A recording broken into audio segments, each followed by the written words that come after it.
Olá, pessoal, tudo bem? Eu espero que vocês estejam bem, estejam se cuidando. Bom, a última vez que nós nos vimos, nós estávamos estudando as questões da ETEC, né?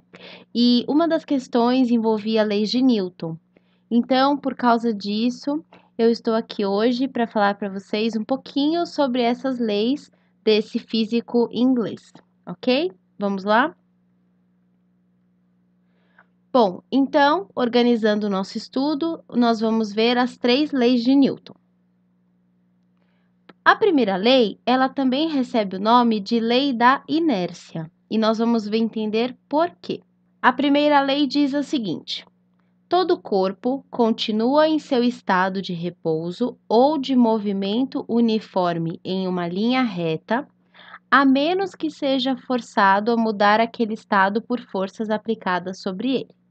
Então, o que o Newton quis dizer com isso, né? Ele quis dizer que a inércia, o estado de inércia de ficar ou em repouso, que a gente popularmente chama de parado, ou em um movimento que é conhecido como movimento retilíneo uniforme, ela é o estado natural. Então, isso acontece porque as resultantes das forças que estão atuando naquele corpo é zero ou é nula, tanto faz, tá? Então, o que a gente vai ter? No repouso, nós temos uma situação como a do exemplo. O carrinho de supermercado tá lá. E aí você só fica olhando para o carrinho. O carrinho vai sair do lugar? Não. A nossa mente ainda não tem poder de mover os objetos, certo? Então, só de ficar olhando para um determinado objeto, isso não faz com que ele saia do lugar. Por quê? Porque aquele objeto está com todas as suas forças equilibradas. Então, ele está, como a gente costuma dizer, em repouso, ok?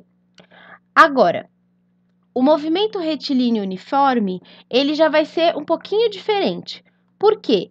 Imagina que você foi lá, que você quis brincar no mercado, não estamos num tempo para isso, né? Mas, enfim, você foi no mercado e empurrou o carrinho.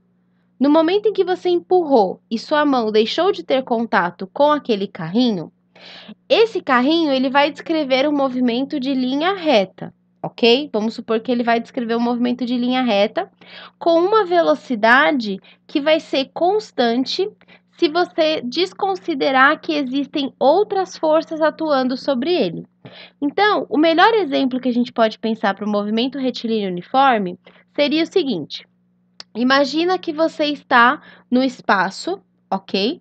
Você levou o carrinho para o espaço porque você queria testar o movimento retilíneo uniforme. Então, para isso, você colocou o carrinho em cima de uma plataforma, ok? E aí você empurrou esse carrinho lá no espaço. Obviamente que você vai estar com uma roupa apropriada, porque senão você nem conseguiria fazer o experimento. Mas no momento em que você empurrar o carrinho, e ele deixar a plataforma, ele vai descrever um movimento em linha reta e ficará para sempre, a gente costuma dizer, mas ele vai ficar naquele movimento com aquela velocidade constante pelo tempo em que esse objeto não encontrar nenhum outro. Então vamos supor que você possa empurrar esse carrinho e esse carrinho não mais encontre nada. Então, ele nunca mais vai encontrar nada. Bom, se ele não vai mais encontrar nada, significa que ele vai descrever essa trajetória, né, em linha reta, com uma velocidade constante. Então, o movimento retilíneo uniforme, ele também atende à situação de conjunto de forças tendo como resultante zero, ok? Bom, vamos então para a segunda lei de Newton. A segunda lei de Newton é conhecida como princípio fundamental da dinâmica. Vamos entender um pouquinho mais? Olha só, a mudança de movimento é proporcional à força motora imprimida e é produzida na direção de linha reta na qual aquela força é aplicada, né? Então, vamos lá. Na prática, o que significa a segunda lei de Newton? Significa que agora a resultante de forças não mais vale zero, agora ela é diferente de zero. E aí, a gente vai ter uma formulinha para essa resultante de forças. O que significa essa fórmula?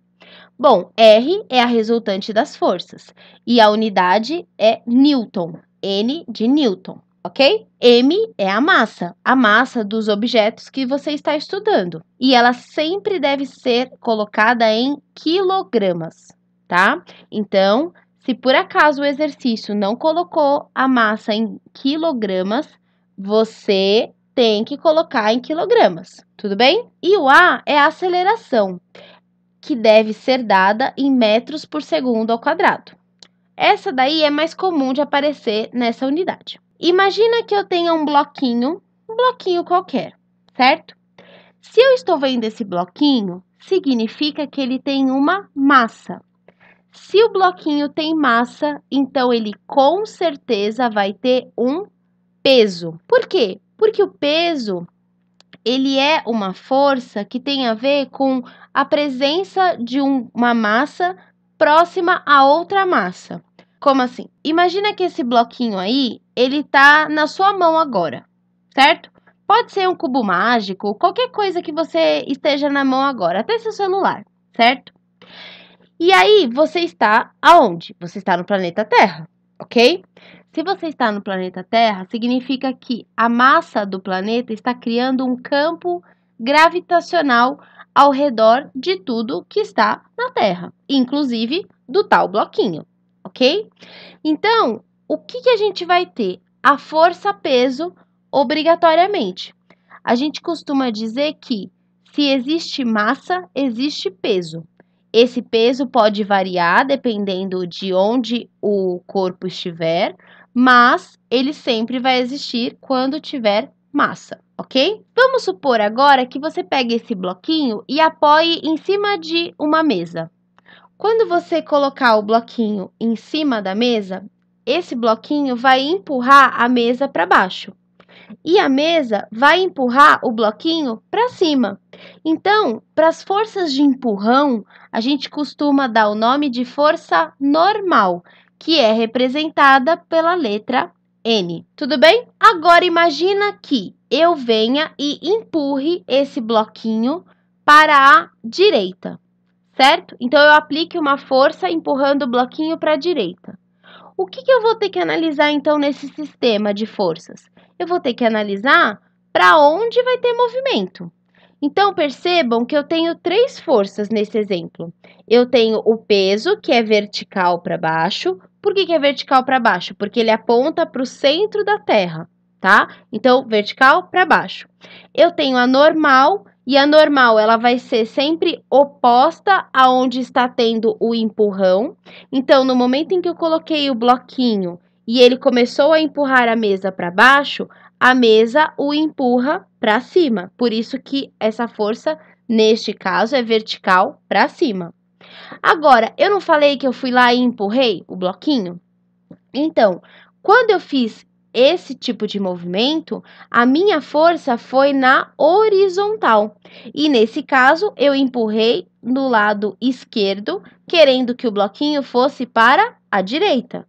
Por isso que na horizontal, a gente vai ter essa força sendo apontada para a direita. Bom, então, o que eu tenho que analisar? Na vertical, a gente não vai ter movimento. Por quê? Porque o peso que está para baixo e a normal que está para cima, eles têm o mesmo valor e um anula o outro. Agora, na horizontal, terá movimento. Então, na horizontal, a resultante de forças, que pode ser escrita por M vezes A, na verdade verdadeira, vai ser igual à própria força que eu apliquei quando empurrei o bloquinho. Tudo bem? Por isso que nós podemos dizer que neste exemplo, a força F será dada por M vezes A. Tudo bem? Continuando. Eu vou falar para vocês apenas dois tipos de forças, porque são os dois tipos mais comuns de caírem na prova da ETEC, tá bom? A primeira força que eu vou falar para vocês é o peso. Então, o peso ele corresponde à atração exercida por um planeta sobre um corpo em sua superfície. Prestem muita atenção no detalhe da superfície, ok? Porque o que acontece? Quando você põe um corpo próximo de um planeta, pode ser o planeta Terra, ou pode ser até um satélite, como a Lua, por exemplo, o fato da massa do planeta ou do satélite ser muito maior do que a massa do corpo que você está aproximando, faz com que o planeta, que eu vou usar aqui como exemplo, atraia esse corpo para próximo de si. E a gente vai ter o peso como sendo uma resultante a essa atração, e quanto mais próximo da superfície desse planeta, mais intensa vai ser essa sensação. Então, aqui é que a gente tem que prestar muita atenção, ó. Vocês já ouviram falar de uma coisa que se chama gravidade zero? Gente, o que é a tal da gravidade zero? Na verdade, não existe gravidade zero, porque tudo que tem massa acaba criando um campo gravitacional ao seu redor, ok? Só que, conforme a gente se distancia da superfície terrestre, a nossa sensação de atração para a superfície terrestre, por exemplo, vai reduzindo. Então, vamos pegar um exemplo de uma pessoa que vai para a Lua e consegue andar na Lua, ok?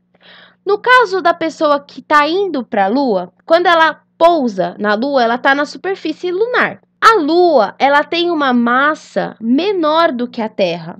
Então, a atração gravitacional da Lua vai ser menor do que a atração gravitacional da Terra.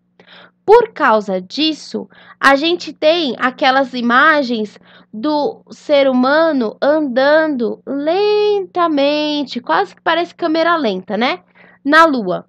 O que acontece? Quanto menor a massa, menor vai ser o campo gravitacional. Então, a sensação do peso, ou melhor, o valor do peso, também será menor. Por exemplo, da tal da gravidade zero, que na verdade não existe.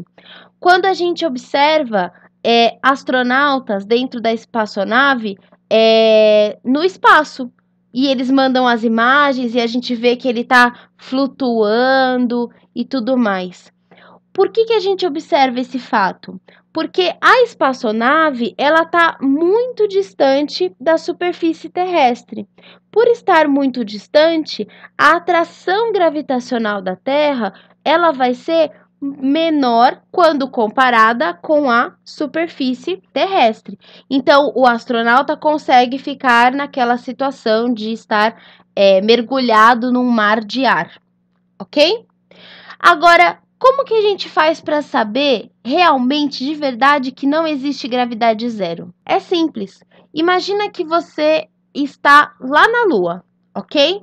E aí falaram para você que na Lua não tem gravidade. Sabe como você faria para testar? Você iria pegar, dar um impulso enorme e pular.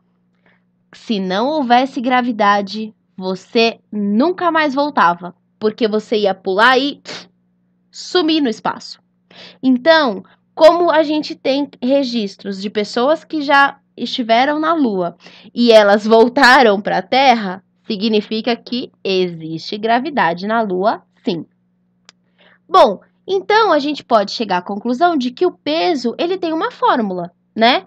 A fórmula é simplesmente a multiplicação da massa vezes a aceleração da gravidade. Se vocês forem reparar, ela é bem parecida com a fórmula que eu havia colocado. Por quê? O peso é uma força, ok? E ele deve ser obtido na unidade Newton. M é a massa, que deve estar em quilogramas. E o G é a aceleração da gravidade, que na Terra é aproximadamente 10 metros por segundo ao quadrado. A maioria dos exercícios de física dessa parte, desse conteúdo, elas consideram que a gravidade vale 10 metros por segundo ao quadrado. Tudo bem? Então, vamos voltar lá no exemplo do bloquinho anterior. Esse bloquinho não existe? Ele não tem uma massa? Então, ele tem um peso, que vai ser vertical e para baixo. O peso sempre é vertical e para baixo. Pensando que eu estou marcando a força no bloquinho. Porque se eu fosse olhar o planeta Terra, por exemplo, a força-peso estaria vertical, só que agora para cima. A segunda força que eu gostaria de falar para vocês é a força normal. E a normal, ela é a força de empurrão. Então, quando uma pessoa empurra a outra, por exemplo, ou quando você empurra um móvel na sua casa, você está fazendo uma normal. E aí, no momento, por exemplo, que você empurra o seu móvel, a sua mão exerce uma força para esse móvel. Só que o móvel também devolve essa força na mesma direção, só que no sentido contrário para você. Os dois terão a força normal. E quanto que vale a normal? Bom, diferente do peso, a normal a gente costuma dizer que vale o que tiver que valer. E no exemplo vocês vão entender melhor. Então vamos voltar lá para o tal do bloquinho, que tinha um peso vertical para baixo, certo? Aí eu peguei o bloquinho e coloquei ele em cima da mesa. No momento em que eu coloco o bloquinho em cima da mesa, esse bloquinho empurra a mesa para baixo e a mesa o empurra para cima. Então, o efeito no bloquinho é ser empurrado para cima. Por isso que, neste caso, a normal vai ser para cima, vertical para cima, ok? Então, nesse exemplo, eu posso dizer que a normal será igual ao peso. Por quê? Enquanto o bloquinho está empurrando a mesa para baixo, a mesa o empurra para cima com a mesma intensidade. Então, percebam, a reação da normal é outra normal, só que o valor dela, neste exemplo, será exatamente igual ao peso. Por quê? Porque não existe movimento na vertical. Se existisse movimento na vertical, esse valor poderia ser alterado, ok? Bom, e por fim chegamos à terceira lei de Newton, que é também conhecida como lei da ação e reação. Quem nunca ouviu falar para toda ação existe uma reação? Bom, a terceira lei de Newton pode ser descrita como: a toda ação há sempre uma reação oposta e de igual intensidade. As ações mútuas de dois corpos, um sobre o outro, são sempre iguais e dirigidas em sentidos opostos. Vamos entender um pouquinho melhor? Basicamente, a gente vai ter algumas características para a terceira lei de Newton funcionar. A primeira delas é que existam dois corpos. Então, pode ser planeta Terra, pessoa. Pode ser bloquinho e mesa. Pode ser bloquinho, bloquinho. Pode ser pessoa, pessoa. Enfim, o que tem que ter? Dois corpos, tudo bem? Outra coisa, as forças que você for marcar no exercício, elas têm que ter a mesma natureza. Então, no momento em que você pega um bloquinho e marcar a força-peso, você vai ter que pensar que a reação desse peso está lá no centro da Terra. Então, não pode, de hipótese alguma, marcar outro peso em cima do mesmo bloquinho, ok? Depois você vai mudando as forças. Então, marcou o peso, marcou a normal, só que a reação de um peso é outra força-peso, a reação de uma normal é outra força normal, tudo bem? Outra coisa, as forças do par, ação e reação, elas têm a mesma intensidade, ou seja, o mesmo valor. Então, se eu tenho um corpo com peso 10 newtons, por exemplo, eu vou ter a reação desse peso lá no centro da Terra com o mesmo valor de 10 newtons. Além disso, nós também temos a mesma direção. Se uma pessoa tem um peso de 800 newtons, por exemplo, nela, quando você for marcar o peso dela, será vertical para baixo.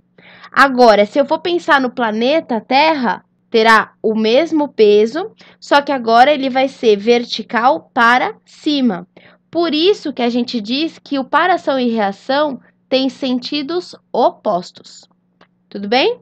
Bom, então aqui eu tenho um exemplo para vocês que nós vamos ver com mais detalhes. Qual é o primeiro passo quando eu quero marcar as forças para saber quais são os pares ação e reação da terceira lei de Newton?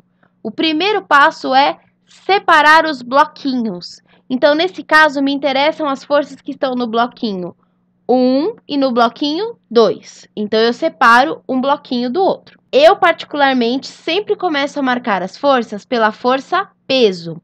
Então, o bloquinho 1 vai ter um peso vertical para baixo e o bloquinho 2 vai ter um peso vertical para baixo. Como eu tenho o bloquinho 1 apoiado em uma superfície, ele está empurrando essa superfície para baixo. Então, no bloquinho 1, a gente vai ter uma normal para cima, tudo bem? O mesmo vai valer para o bloquinho 2, porque o bloquinho 2 está apoiado também numa superfície, certo? Agora, vamos supor que o bloquinho 2 esteja empurrando o bloquinho 1 para a esquerda. O que vai acontecer? No bloquinho 1 vai surgir uma força, que a gente pode chamar de F12, de empurrão para a esquerda. Enquanto que no bloquinho 2, a gente vai ter a reação a essa força, que vai estar para a direita. Percebam que o par F1 e F2 é um par ação e reação. Por quê? Porque nesse caso nós temos dois corpos, o corpo 1 e o corpo 2. Nós temos a mesma natureza, força de empurrão. Nós temos mesma direção, horizontal. Nós temos sentidos opostos. E se vocês perceberem, o tamanho da setinha é igual, que significa que eles também têm a mesma intensidade, o mesmo valor, certo? Então, após nós marcarmos as forças, nós podemos perceber o quê?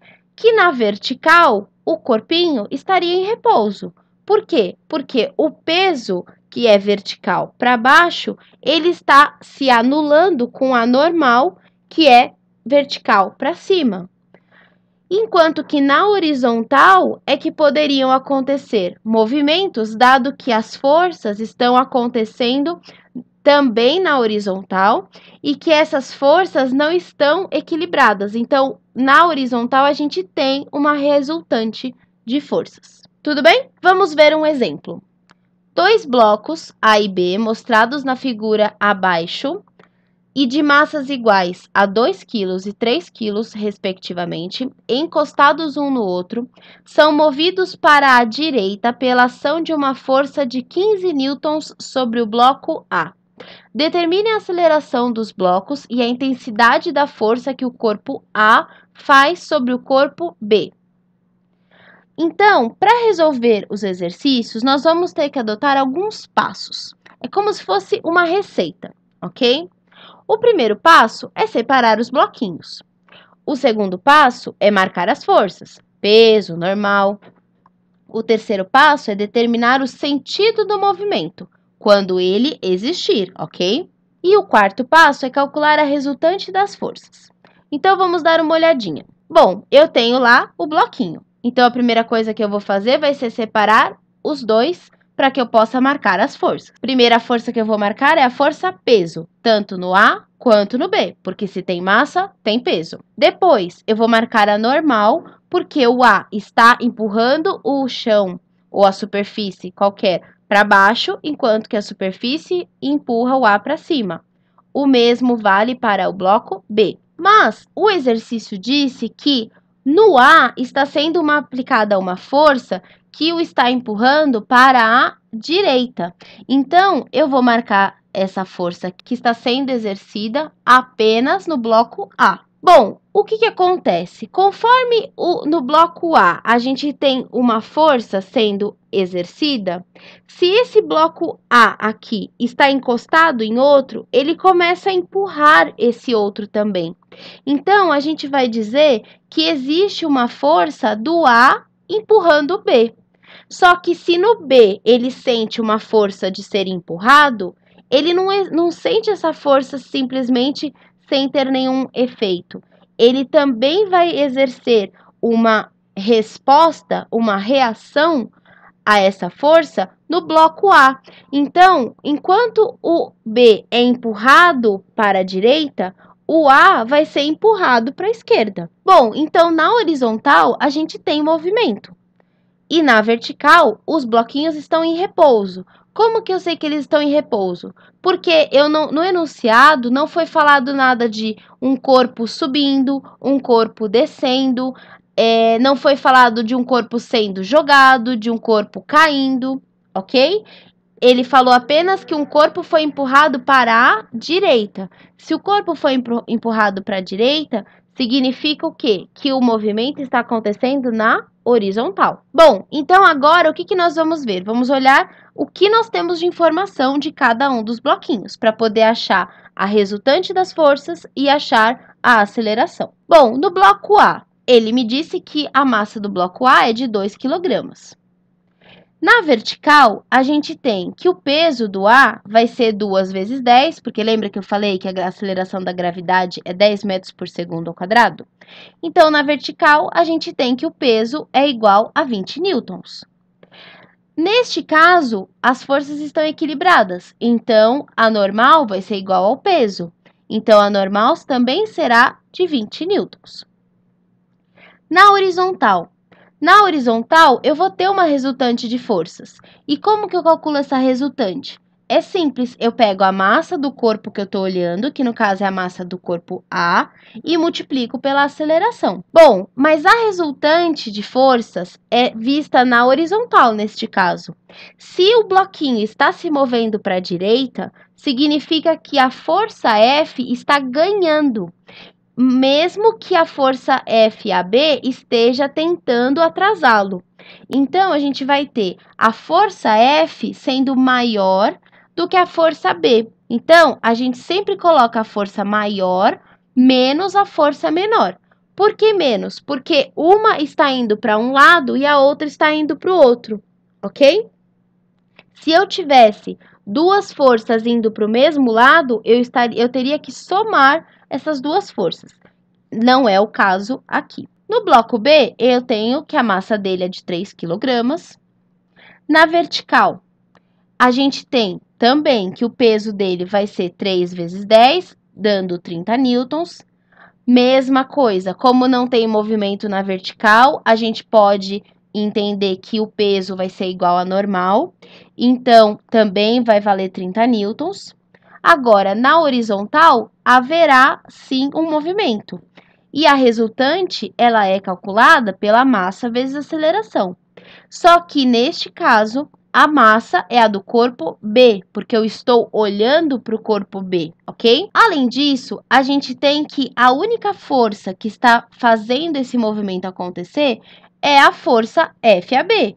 Por isso, a resultante também será igual a FAB. E agora, o que a gente faz? Bom, agora a gente resolve o sistema, porque eu tenho essa situação e essa situação. E se vocês forem perceber, este Azinho aqui é o mesmo Azinho que está aqui. F, tudo bem, só tem no A, mas eu conheço o valor de F, porque ele me deu no enunciado.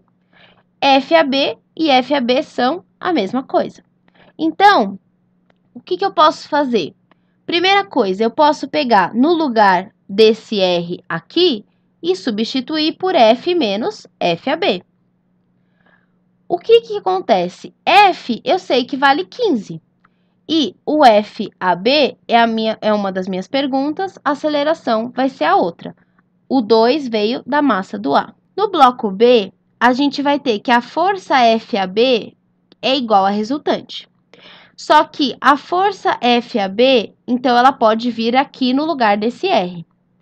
Se vocês forem observar, FAB, na verdade, é igual à massa do B, que vale 3, vezes o A.